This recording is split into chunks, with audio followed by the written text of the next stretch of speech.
धर्मपुर गांव, खेतों में हरियाली, सूरज ढल रहा है।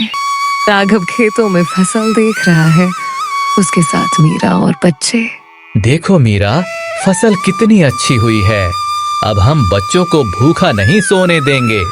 हाँ राघव, इस बार मेहनत रंग लाई है। पिताजी, क्या अब मैं स्कूल जाऊंगा?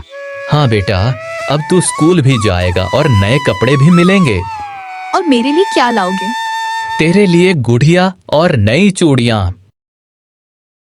रात का आसमान, काले बादल, तेज आंधी और बारिश, बिजली चमक रही है। खेतों में पानी भर गया। राघव दौड़कर खेतों में जाता। राघव रोते हुए सुर में बोलता है, मेरी सारी मेहनत खराब हो गई। अब हम क्या करेंगे भगवान? लाला श्यामलाल की हवेली। लाला श्यामलाल का फैसला।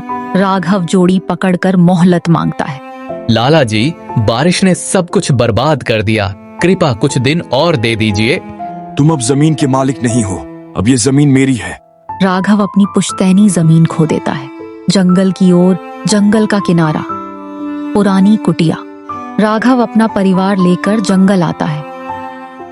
एक बुद्ध साधु मिलता है। बाबा, हमारे पास कुछ भी नहीं बचा, कहाँ जाए आप ही बताएं। बेटा, ये कुटिया खाली है, तुम यहाँ रह सकते हो। और बाजार। राघव लकड़ी काटकर बाजार में बेचता है। थोड़ा अनाज लेकर घर लाता है। राघव ने हिम्मत नहीं हारी। उसने नया जीवन शुरू किया। रहस्य गुफा। जंगल के अंदर एक चमकदार गुफा। राघव भटक कर गुफा में घुस जाता है। चमकते हुए रत्न और सोना दिखता है। सिपाही, कौन हो तुम? यहाँ कैसे आए? मैं एक गरीब किसान हूँ, रास्ता भटक गया था। राजा वीर सिंह से मुलाकात। राजमहल, दरबार। सिपाही राघव को राजा के पास ले जाते हैं। महाराज, मैं एक किसान हूँ, फसल बर्बाद हो गई, जमीन चली गई। अब जंगल से लकड़ी काट कर गुजारा करता हूँ।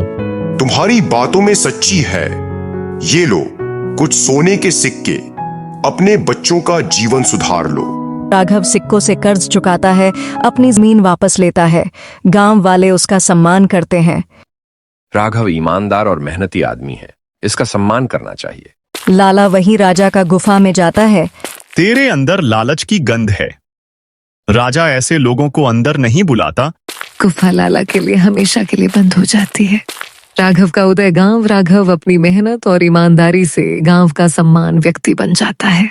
महल, राज दरबार। राजा वीर सिंह राघव को अपना उत्तराधिकारी घोषित करता है। राज तिलक होता है। राघव, तुम्हारी ईमानदारी तुम्हें इस महल का हकदार बनाती है। आज से तुम मेरे उत्तराधिकारी हो। आज से तुम इस राजमहल का राजा हो। परिवार खुशी से रो पड़ता है।